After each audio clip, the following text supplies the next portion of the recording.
So we'll talk just a little bit about the stages of sleep and some of the brain mechanisms used to regulate the stages of sleep and what this is actually used for.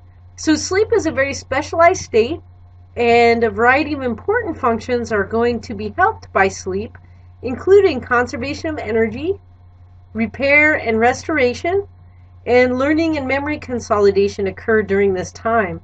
So things that are going to reduce your ability to sleep or cause you to lose important stages of your sleep are going to affect these systems. So the electroencephalograph has been, or the EEG, has been very useful in allowing researchers to help discover that there are various stages of sleep when the brain is going to express different brain waves. So over the course of about 90 minutes during sleep, a sleeper is going to go through 4 major stages of sleep and then return through stages 3 and 2 to a stage called REM sleep. So alpha waves are going to be present when one begins the state of relaxation, and stage 1 sleep occurs when the sleep has just begun. So at this point, the EEG is going to be dominated by some irregular, jagged, and low voltage waves, and then brain activity begins to decline. So within stage 2, this is going to be characterized by the presence of what are called sleep spindles, and these are 12 to 14 hertz waves that occur during a burst that lasts about half a second.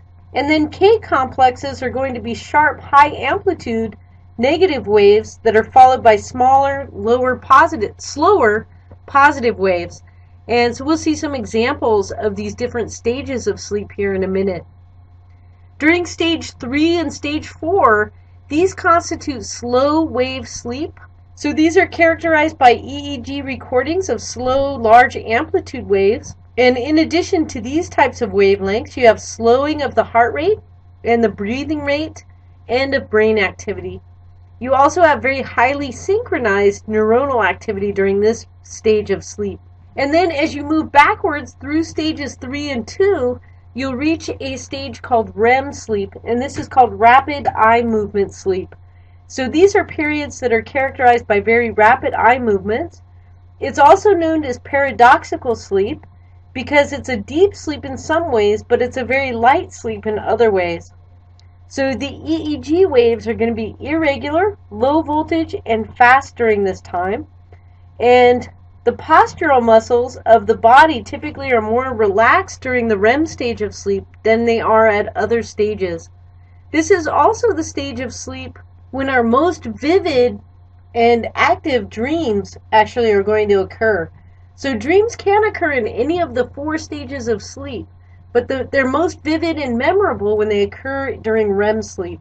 So this is just some different wavelengths that are seen when you're relaxed and awake. And then stage 1 sleep, you can see, is very marked reduction in the amplitude of the wavelengths. And then during stage 2, you start seeing the formation of these spindle forms. So kind of this abrupt changes in the amplitude. And then the K complex is going to be characterized by this big negative pulse here.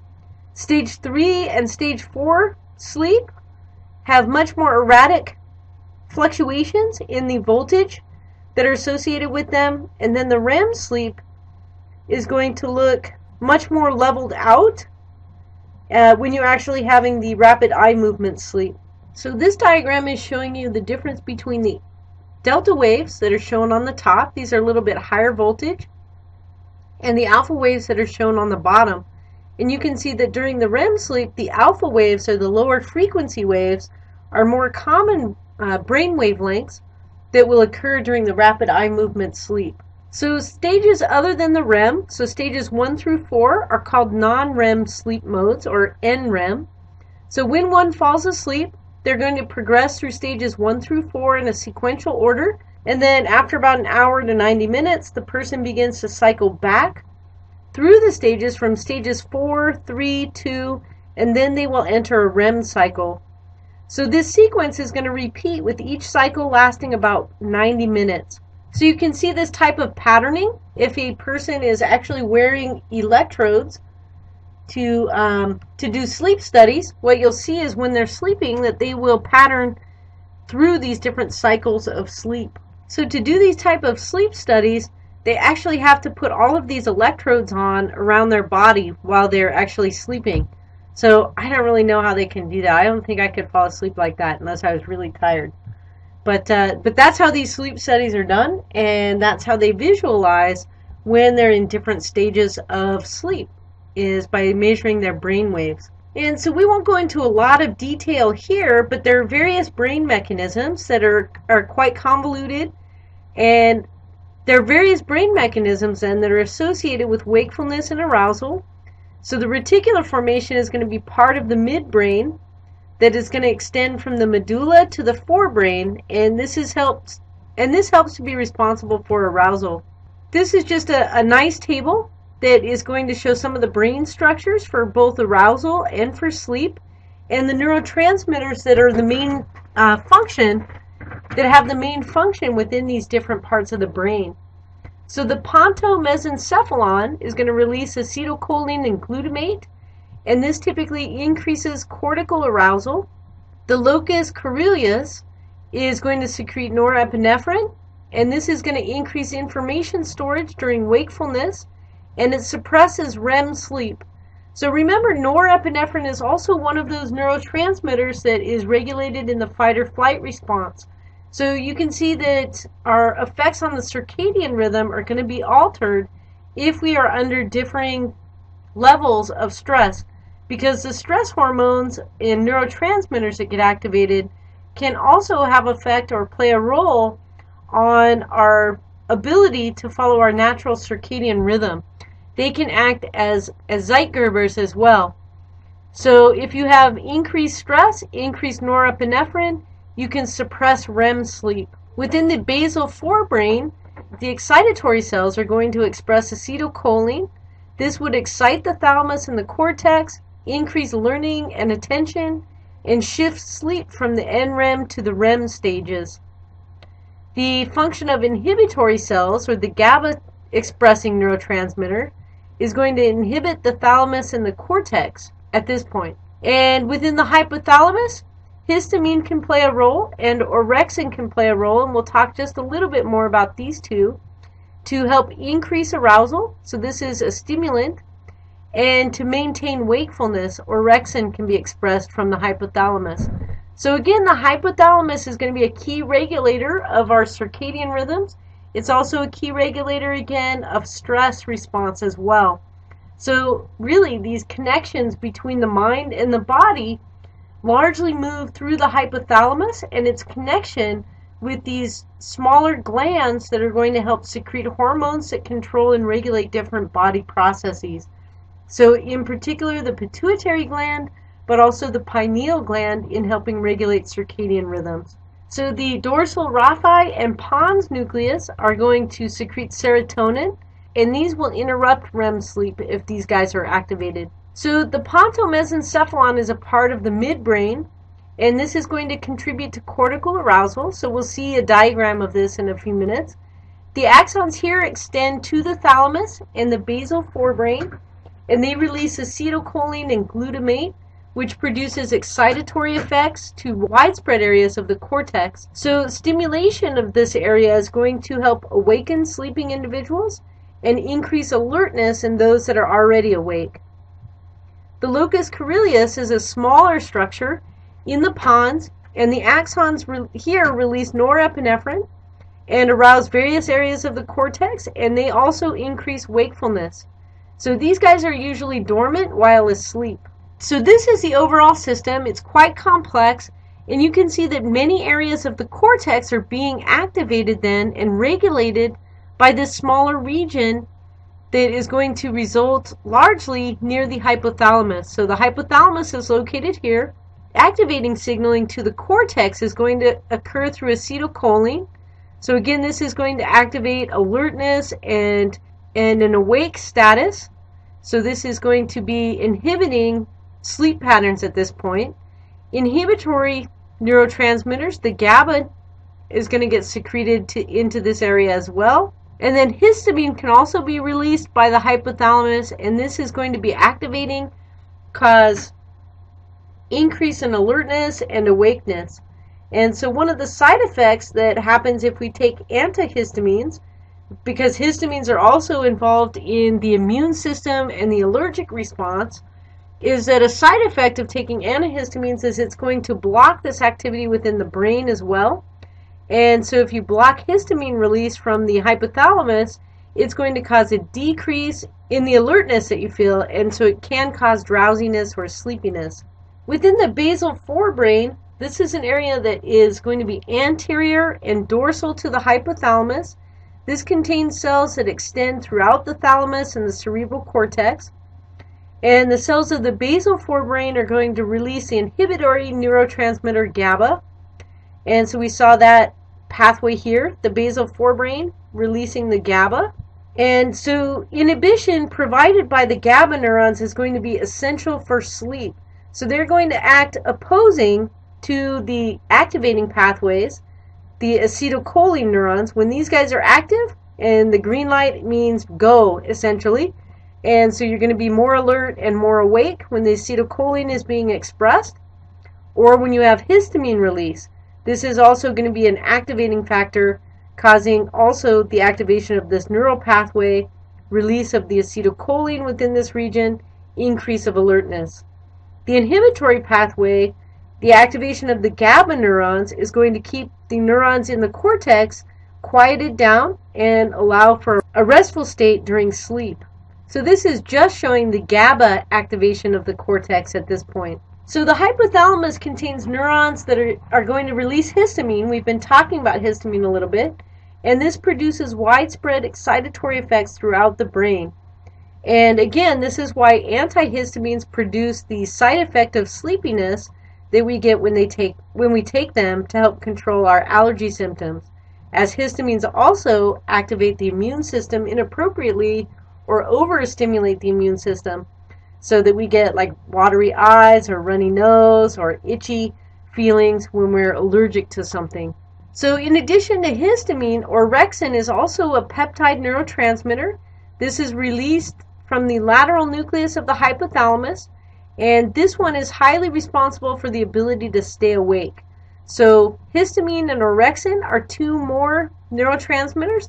They get released from the hypothalamus, and these are going to stimulate alertness and awakeness and enable this ability to stay awake.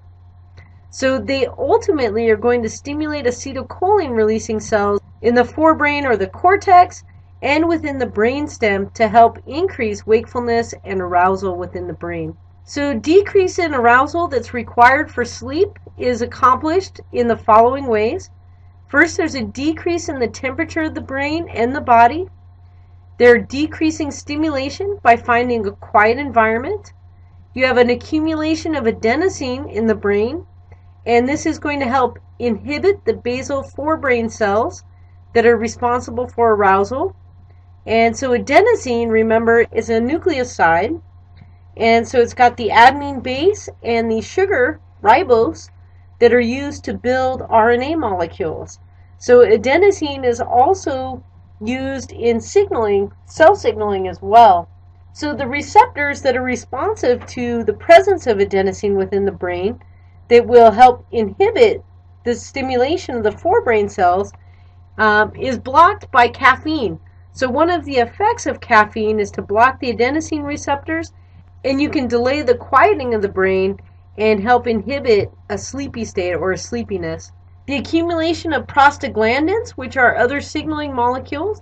We won't go into detail about the prostaglandins, but these are lipid molecules that will accumulate in the body throughout the day. These also help to induce sleep.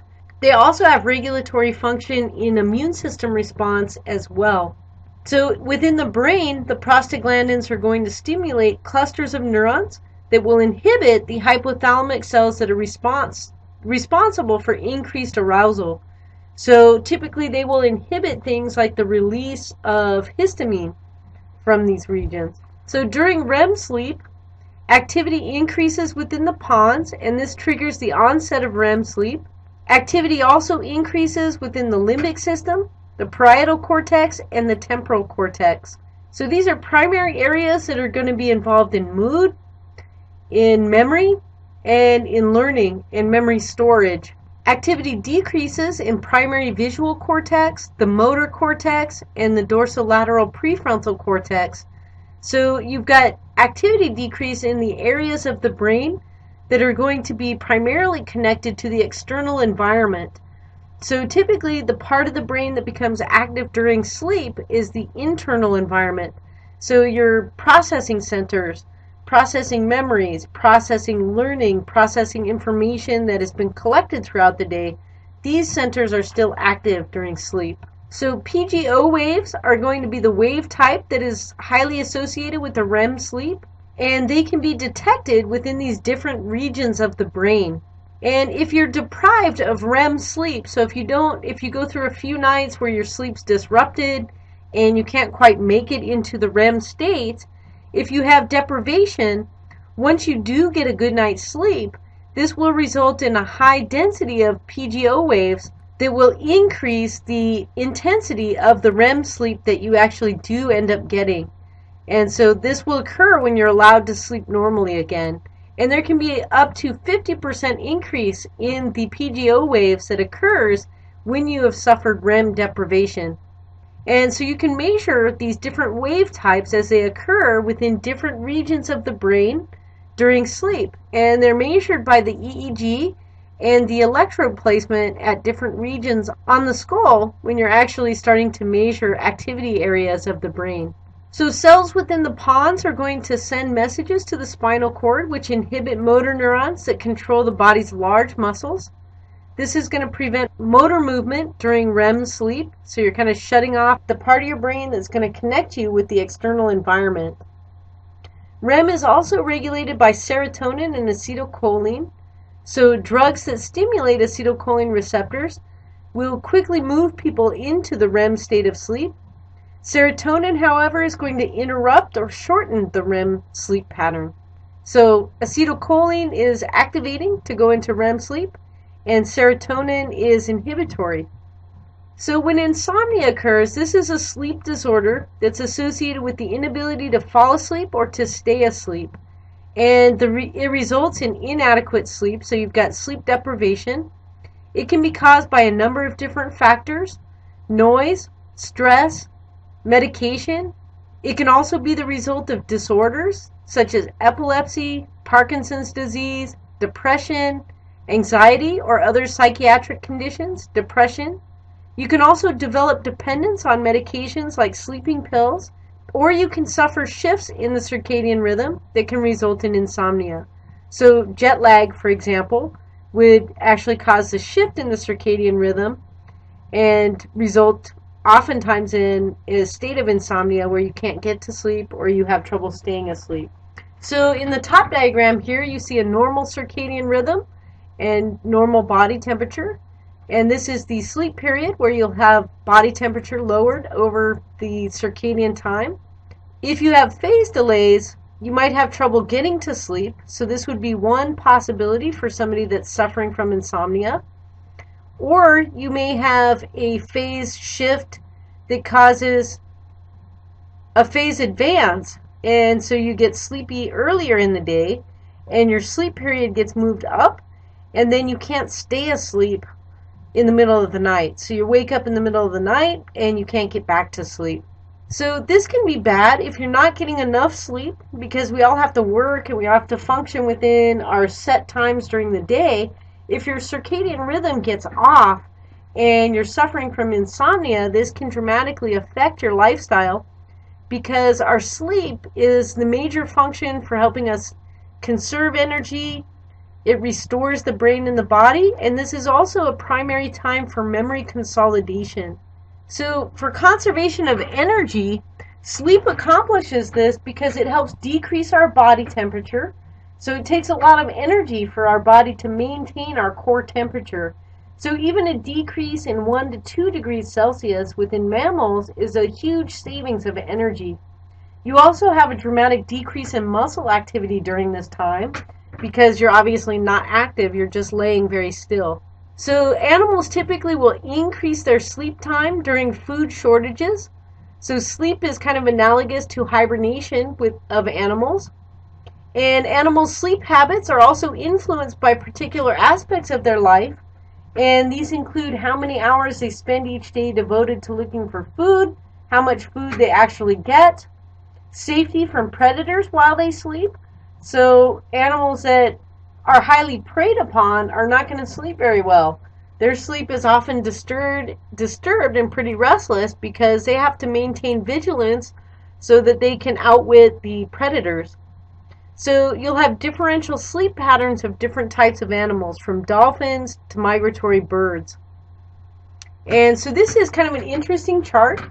So it's showing you that a lot of our top predators, things like bats, armadillos, and our little feline house cats, will sleep most of the day away. So bats will sleep up to 19.9 hours a day, almost 20 hours. Lions can also sleep around this period of time as well. They sleep between 20 and 22 hours a day.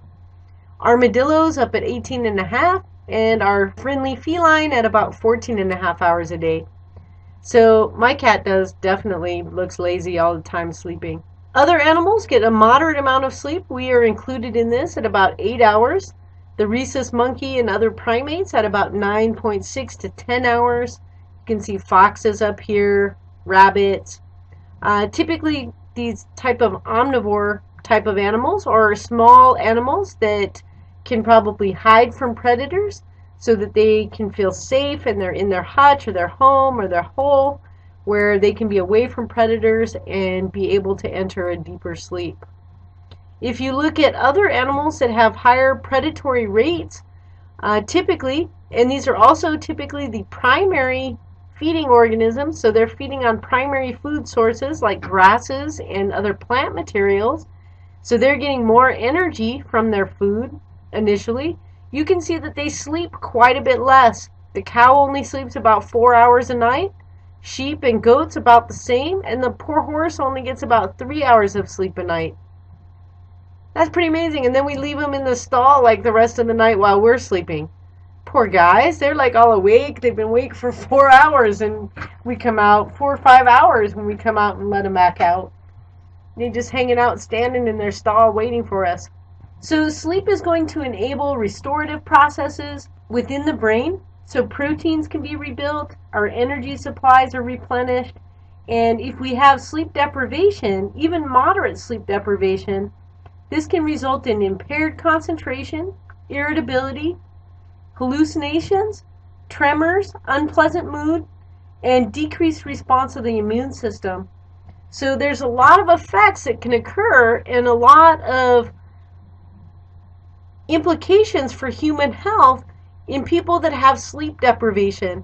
So in addition to eating well, we haven't really talked about our food yet, but we are getting there in the course. So we'll talk about how important what we put into our bodies is going to be to help maintain our health. But we've already seen now that there are key factors in our lives that we need to take care of and to think about. Exercise is one of these. Controlling how much stress we have within our lives is one of these. And controlling how much sleep we get. So deprivation of sleep can really cause some adverse reactions within the body. So people vary in their need for sleep. Most people sleep about 8 hours. Some people can function just fine with fewer than 8 hours, from 6 to 7 hours. But if you see prolonged sleep deprivation in laboratory animals, this can result in increased metabolic rate, increased appetite, and increased body temperature. So you're awake more often, your body temperature is higher for a longer period of time, and this causes you to eat more because you're burning more fuel to maintain your body temperature. You can also see in prolonged sleep deprivation in laboratory animals, immune system failure, and a decrease in brain activity. So sleep deprivation has a cost to the overall body and the overall system because you're not giving yourself time to recover and to restore processes within the body. Sleep also plays an important role in enhancing learning and strengthening memory. So if you perform a newly learned task, it's often better the next day if you've had adequate sleep achieved during the night. And I think I'll try to show a video. I'll try to link a National Geographic video next week in class about sleep and about dreaming and about this process of learning, like right before you go to bed, doing tasks and then sleeping on it can actually help you learn the task better. So typically you'll have increased brain activity that occurs within the area of the brain that's activated by a newly learned task while one is asleep. So you tend to kind of relive the new task and go over those newly learned pathways if you do this right before you go to sleep. So what have we learned about learning and memory?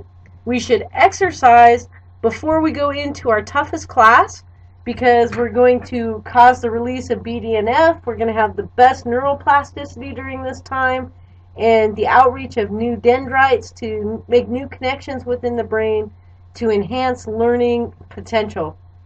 So, and now what we're learning is that we should go over what we learned right before we go to bed so that we keep it in our mind while we're sleeping and we still activate and reuse these pathways as we're sleeping. And this should also enhance learning and memory. So humans spend about 1/3 of their life asleep. And about 1/5 of this sleep time is going to be spent in the REM sleep patterns. So species vary in the amount of sleep time that's spent in REM, but the percentage of REM sleep is positively correlated with the total amount of sleep in most animals. So among humans, those who get most sleep have the highest percentage of REM. And so you can see the difference in the actual number of hours of non-REM sleep to REM sleep, and then your waking hours throughout the day and throughout your lifespan. And so typically, people will see a differential pattern arise as they get older. Their actual waking hours will increase as they age, and their total daily sleep will go down as you get older. So if you actually have deprivation of REM sleep patterns, over time your body will try to compensate for this. And so there'll be increased attempts for the brain and the body to enter into REM sleep throughout the night. You'll have increased time spent in REM when you're no longer REM deprived. And so if subjects are deprived of REM sleep for 4 to 7 nights, so like they have them hooked up to the EEG and they're measuring their brain activity, and they continually like wake them up when they go into REM sleep, once they finally let them go back to sleep and enter into their REM cycles, they have increased REM activity by about 50% when they're no longer REM deprived. So the body really has a need for the REM sleep, and it will try to correct for the problem or the deprivation of REM sleep when you're no longer deprived. So it's like it tries to catch up and give you the actual amount of REM sleep that you require or need to process information and to actively repair and rebuild systems during the sleep pattern that are required from this REM sleep pattern. And we don't know exactly what those features are and what portions of the restorative processes of sleep are actually provided by the REM portion of sleep. So one of the ways that we try to correct for problems in sleep pattern is through the administration of melatonin. And within the United States, this has become very, very popular. In other countries, we did state that melatonin is often not sold over the counter, that it would be required by prescription and taken under the advice of a doctor. So anytime that you're taking hormones that are going to affect and regulate major systems within the body, this can have dramatic effects on your whole entire being. And so it usually is a good idea to take these under the advice of a physician. You would never go in and take cortisone, for example, or cortisol, unless you were under the advisement of a doctor. Like you would never start taking prednisone or dexamethasone unless it was taken as a prescription, because immediately stopping these hormones can be life-threatening.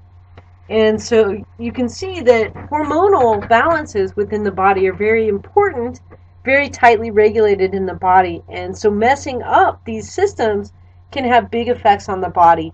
There's been a lot of excitement around the use of melatonin, but I think the use of melatonin should be cautioned to some extent, and only very small doses of it should be utilized in helping to correct sleep problems, maybe that are caused by jet lag or occasional insomnia. And then further uses for melatonin should be used probably under the supervision of a doctor. They are doing lots of studies, however, on the effects of melatonin in helping to correct differential disease states that may be in part attributable to people's sleep patterns. So again, getting good night of sleep is very restorative, and if you're at a sleep deprived state for long periods of time, this can help lead to different disease conditions. And I think we are just in the infancy of realizing the importance of sleep patterns in Western medicine, at least, and in helping try to regulate these sleep patterns in individual patients and what that connection is to different disease states. In the 1990s, the melatonin really became a big seller in dietary supplementation. And in fact, USA sales of melatonin exceeded that of vitamin C, which is kind of a staple when we think of dietary supplementation. And people can take large quantities of vitamin C. So exceeding sales of vitamin C is a high achievement for any dietary supplement. And so this escalation in the demand for this compound largely stemmed from the release of this book, as melatonin being kind of this miracle cure for being an age-reversing, disease-fighting, sex-enhancing hormone that you could take. And so many people all of a sudden wanted to take melatonin. And it's likely just regulating your circadian rhythm, your sleep and wake cycle. But within this book, it is touted to delay aging, help combat disease, especially including cancer development, prolong sexual vitality, help cure insomnia and jet lag. So are there realities in all of these claims? So probably the predominant thing that this is doing is helping to cure insomnia and jet lag and restore a natural circadian rhythm that will give you more balance so that you can have normal sleep-wake cycles. And in doing so, this can have a big effect on disease development.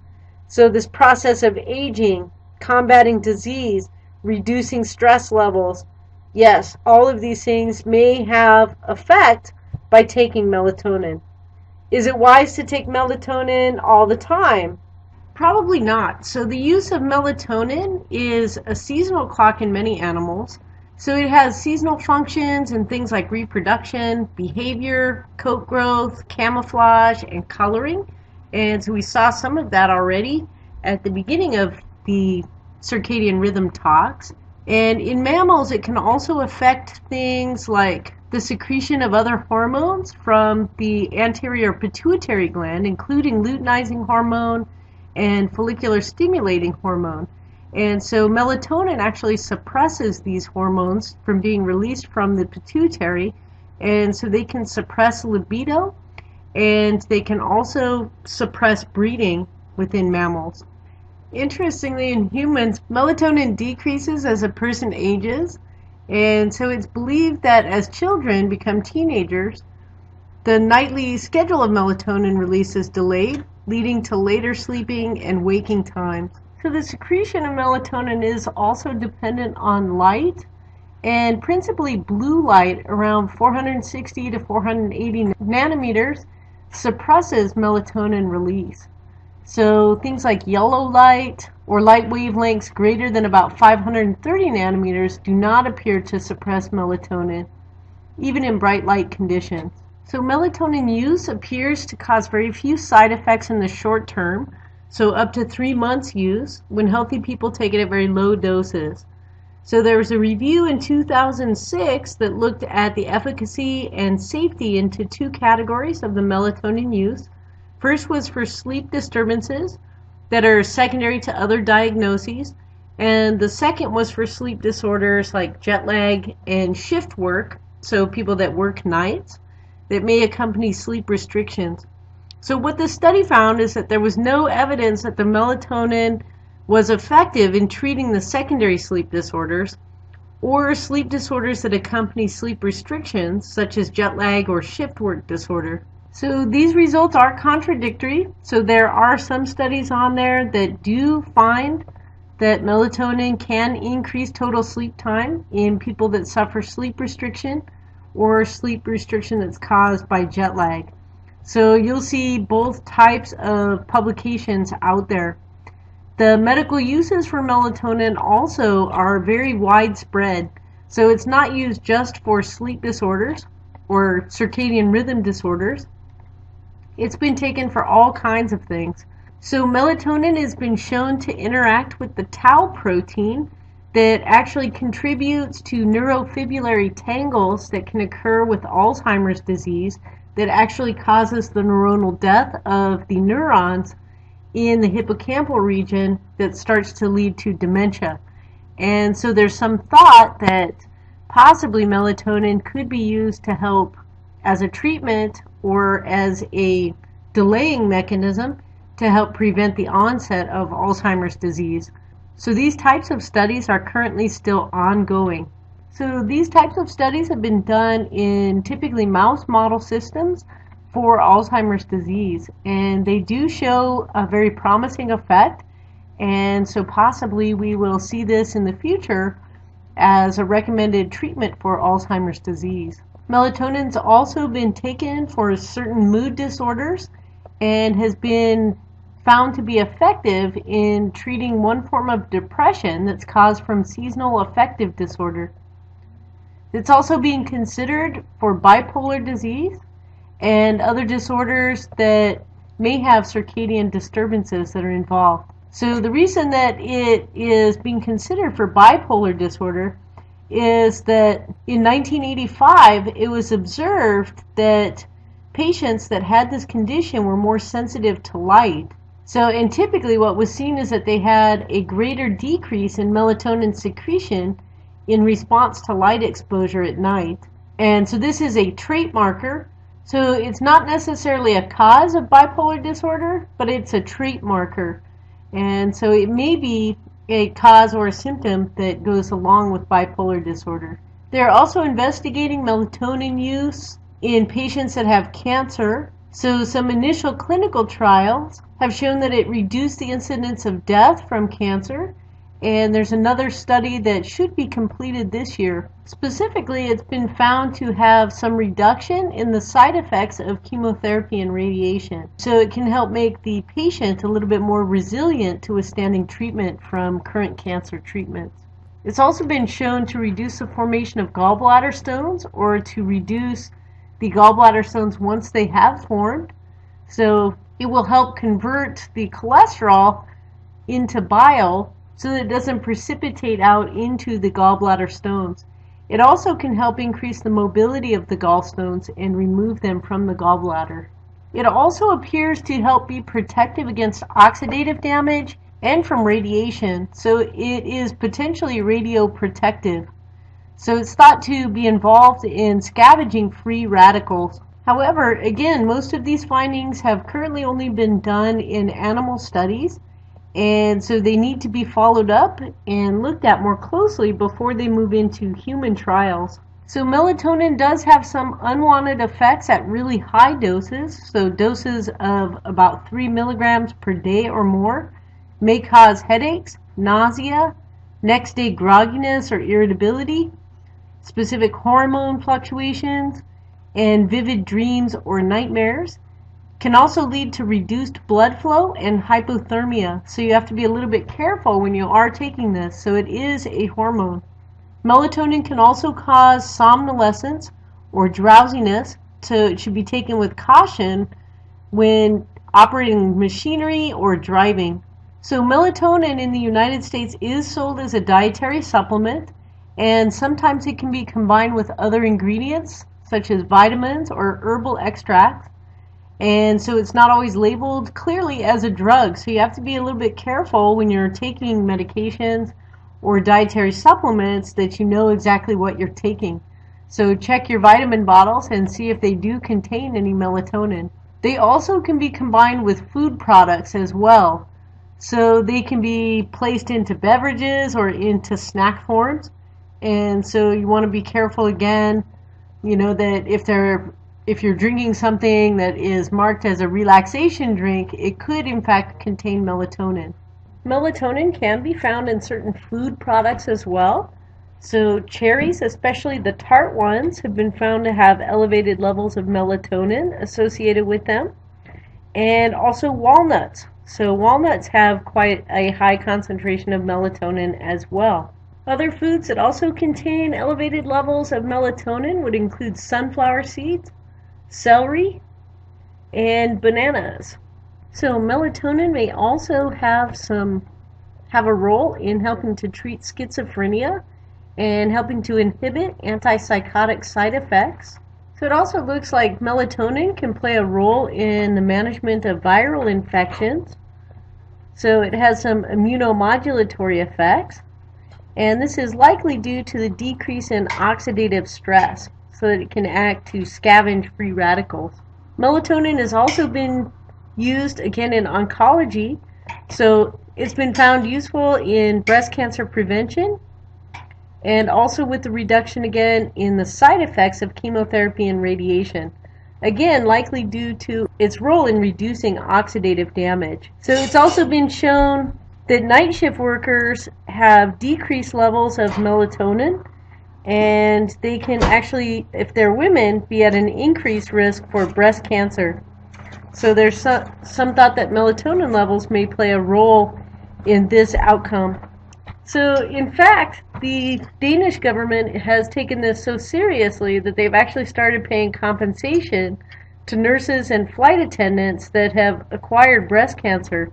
So this was based on the probability that night shift work that involves circadian disruption is probably carcinogenic to humans.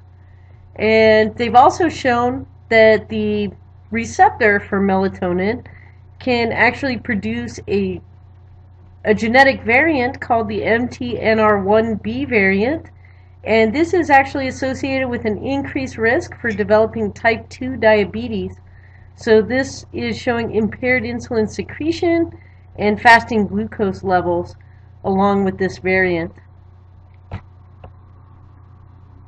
So it's likely that melatonin excretion and expression plays a critical role in providing balance and the maintenance of our circadian rhythms, which are going to also help maintain levels of other hormones within the body. So again, this gets back to the importance of balance and harmony within the natural system. So interestingly, this is some of the dyssynchrony that's seen within the circadian rhythm that is associated with the development of breast cancer risk. So if you have totally blind subjects, their melatonin rhythm is going to be unperturbed by light. So they never have light resetting the circadian rhythm. And so what you see this natural circadian rhythm set up on about a 25-hour daily cycle. And you can see that it's unperturbed, but you have this slight shift with a day, with our normal 24-hour day, because their circadian rhythms are just a little bit longer in length.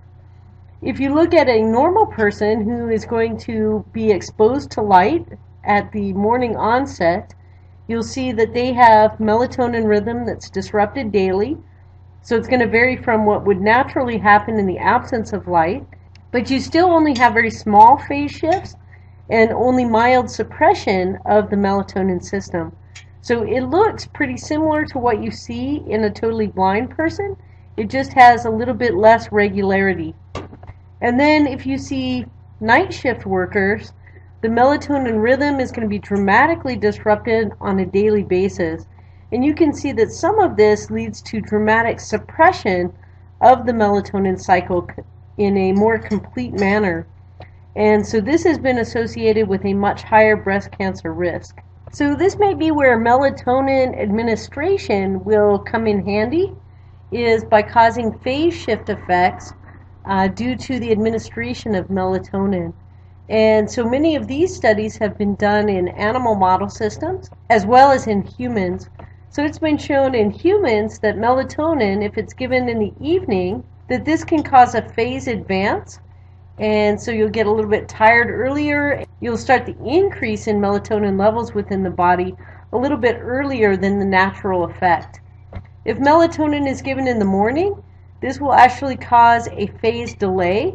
So you will maintain levels of melatonin to a later extent, and this will cause the cycling between the next high level to be delayed from where it normally would. And so the person would want to stay up a little bit later and maybe not get so sleepy early on in the evening. So depending on which way the circadian rhythm is shifted that may be causing insomnia, you would want to either do a phase advance or a phase delay. So the timing of melatonin administration is going to be very important in the treatment strategy. So this is just showing a phase advance versus a phase delay. So the normal cycling is shown in black here. And so if melatonin is given early, it's going to cause a phase shift, and you're going to cause melatonin to accumulate more early in the patient than it normally would. And so this would shift their sleep pattern to an advancing state. They would get tired more early in the evening. If you had a phase delay, so say you take melatonin in the morning, it's going to push out or delay the onset of the next melatonin cycle. So if you took it way early in the morning, instead of having your phase shift start, so if somebody was actually having their phase shift start about 5 p.m., they would get tired very early in the evening. They may want to phase delay this and push this out so that they're getting their major melatonin cycle at a more regular interval. So overall, melatonin treatment requires appropriate timing relative to the circadian time and to social time so that you get the right phase shifting to where you want to actually be sleeping. And lower doses are going to be preferable, so up to about 1 milligram of melatonin is going to be about the maximum that you want to take. But you'll see out there that some of the recommended dosages on the bottles say up to 3 to 6 milligrams, and this likely is too high of a dose from what has been seen, at least in these types of studies. So higher doses can lead to more of the unwanted side effects to occur.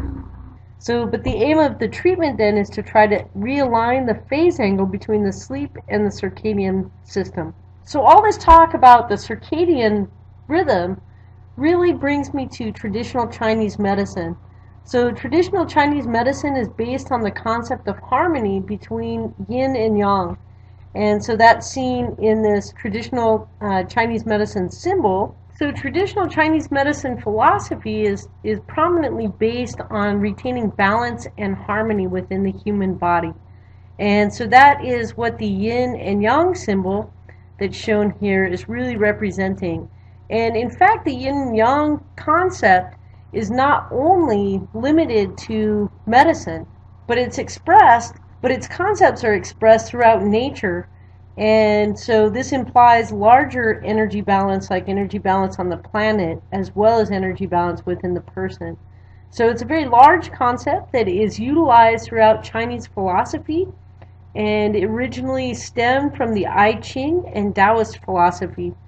And so it's this recognition then that balance and harmony within systems is critical for maintaining health within the human body, but also health on the planet as well.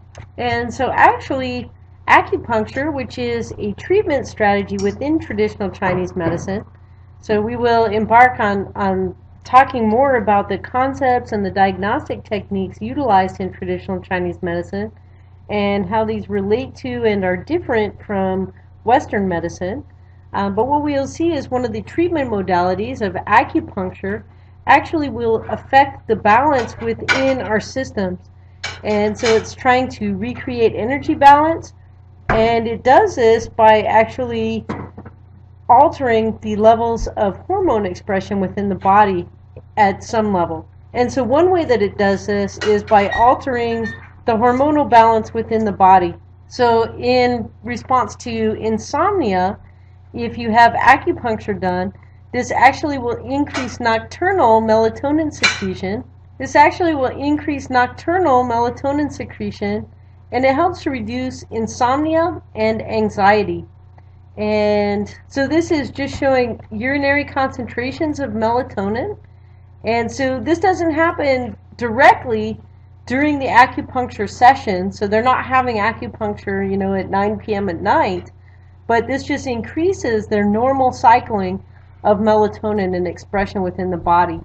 So you can see the urinary concentrations of melatonin if they are taken starting at 9 p.m., where their natural circadian cycle of melatonin is going to increase.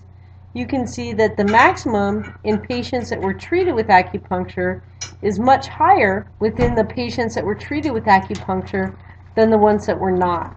And so acupuncture can be a very effective and natural treatment without having to take additional substances into the body to actually try to reestablish the harmony or the balance which is represented by the circadian rhythm.